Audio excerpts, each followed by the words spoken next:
Jeffrey Epstein in Africa? Shh. No one seems to be talking about the fact that not only did Jeffrey Epstein, the financier, had ties, had links, had connections in Europe, in the Middle East, he also was heavily connected to certain countries in Africa. But no one is talking about what he was doing there, how he was growing his business, how he was possibly looking at exploiting the African countries there and expanding his empire. The only reason I am questioning this is because I came across a YouTuber, Elizabeth Oma, and let me tell you, she is not a journalist, but she has covered the topic explicitly and completely. And what she reveals in her videos are eye-openers. Are you interested in what she has to say?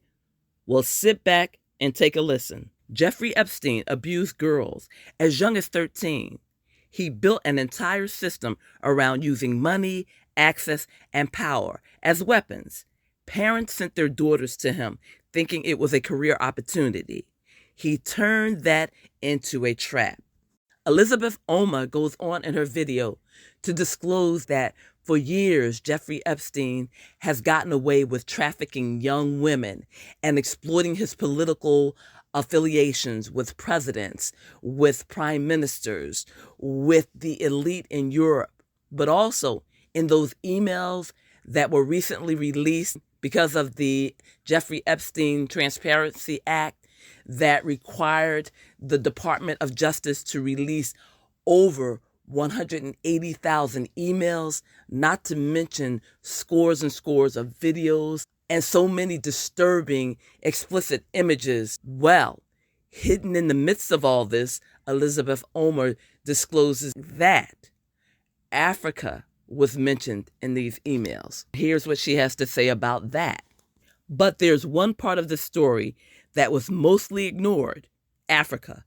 14 countries, including Morocco, Ivory Coast, Senegal, Nigeria, Kenya, and South Africa, were embedded in these emails. High-level political figures, trafficking networks, surveillance systems, and port deals worth billions.